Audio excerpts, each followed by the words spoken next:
Hi everyone, Natasha here, and around my home today we are back in the kitchen and the sun is out and the snow is out and it's feeling a lot like Christmas, so I had to put on an extra warm sweater today because it is kind of December-ish out there, I would say.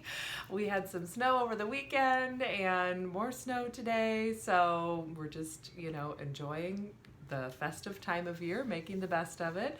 And I did get out and do my walk this morning. It was super cold, but I went.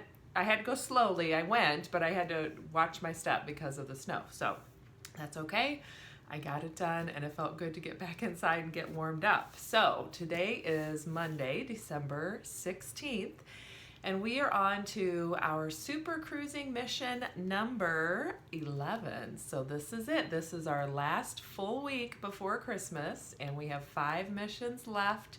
We're going to wrap everything up and enjoy the holidays. Just make the best of it. Do what you can. Squeeze in little tasks here and there amongst your daily routine so that you can get everything taken care of and be ready for next week. So your mission for today from the Fly Lady is to do the last bit of holiday baking or gift making that you need to do.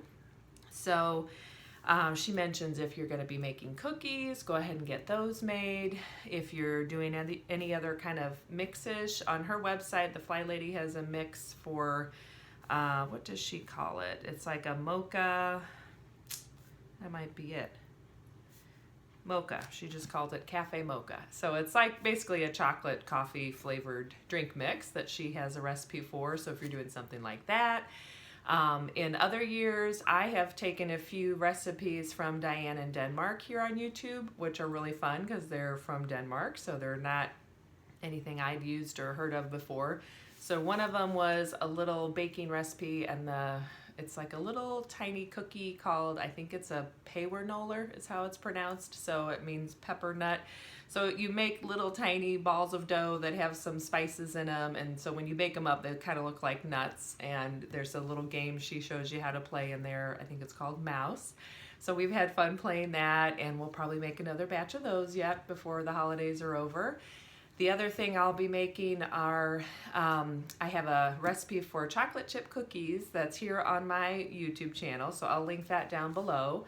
And this is the best chocolate chip cookie recipe I've ever tried. I've had so many people tell me the same thing. It has oatmeal. I use semi-sweet and bittersweet chips in it, and I think that's part of what helps it just be a little something different. And my favorite thing is I mix up usually a double, sometimes a quadruple batch ahead of time, and then I go ahead and scoop the dough into the balls of cookie dough with my little scooper, and then I freeze those so that when I want to make cookies, I just take out a dozen or so of the scooped dough balls, and they're ready to go in straight into the freezer straight into the oven from the freezer. And they bake up beautifully, and you didn't have to spend the time mixing up the dough and making them, but you can have fresh homemade cookies. So I have given those numerous years either as the finished baked cookies, and people love those. I've even given my family different versions. One year I did the layered ingredients, the dry ingredients in a mason jar with the recipe. So that was kind of fun. I have a lot of nieces and nephews, so their moms, my sisters, said, it was fun in January and February when they had a slow day. They could just get that out and mix in the couple of wet ingredients, the eggs and the butter and stuff, and have homemade cookies just like that. And of course, the kids are at the age where that's a big deal to be able to do that all by themselves or just with a little bit of supervision. And I've also given them the scooped dough balls already frozen, and I've just kept them in a cooler, and they took them right home and put them back in the freezer. I think I did maybe a gallon Ziploc freezer bag for each family with like 2 dozen of those in there. So same thing, they said it was great because they wanted some cookies one night, and all they had to do was heat up the oven and throw them in, and they were delicious. So we'll be making those probably. And another one I do, which I haven't put a recipe on this channel yet, but let me know if you want to see how I do them. I got them from a church cookbook when I was in college, and I went to school in Michigan and Grand Rapids, and there is, I think the church is still there, St. Isidore's was up there.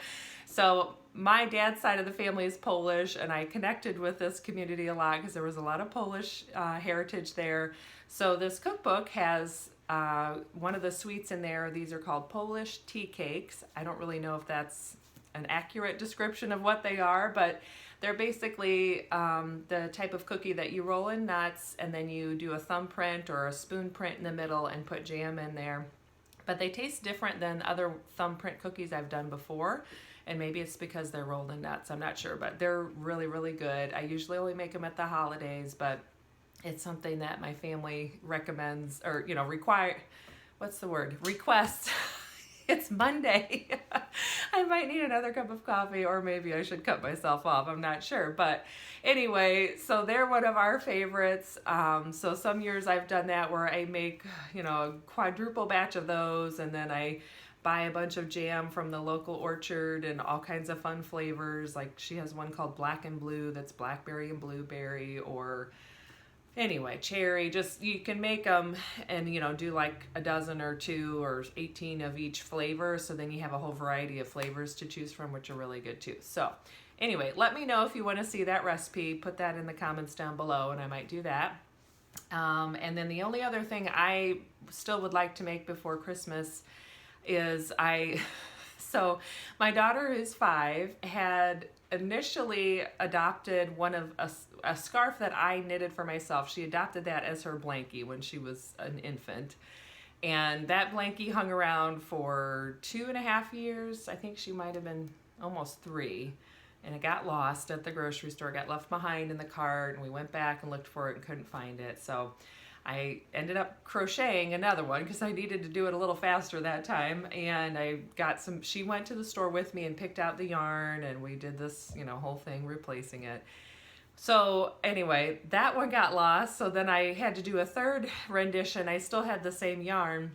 So I did another one that was a little bit bigger, just, gosh, was it like 2 months ago? Not even, I don't know, 3 or 4 weeks ago, I think. And so I made her this newer one, and I made the third one I made a little bit thicker where it really is like a true scarf that she could wear to keep warm. The second one I made real skinny just so I could make it real fast and just have a little something for her.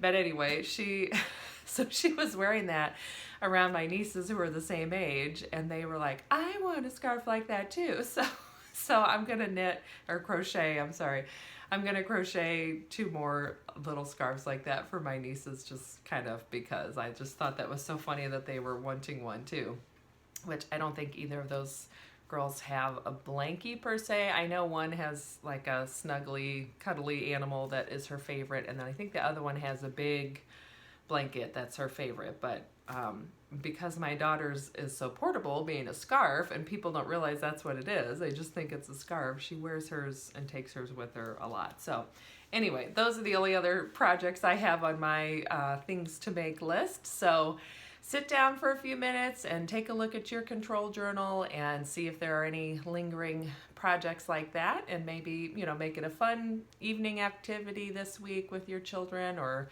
on your own, put on some Christmas music or one of your favorite holiday movies on your iPad or something, and just enjoy making the last Christmas gifts on your list. So that's your mission for today, Monday, and it's our mission number 11. Stay tuned. We'll have another mission tomorrow. These are the super cruising missions because we're just finishing things up and getting ready for Christmas next week. So I hope you have a great Monday, and I'm looking forward to seeing you tomorrow. Don't forget to subscribe and hit the like button down below, and I will see you then. Have a good one. Bye-bye.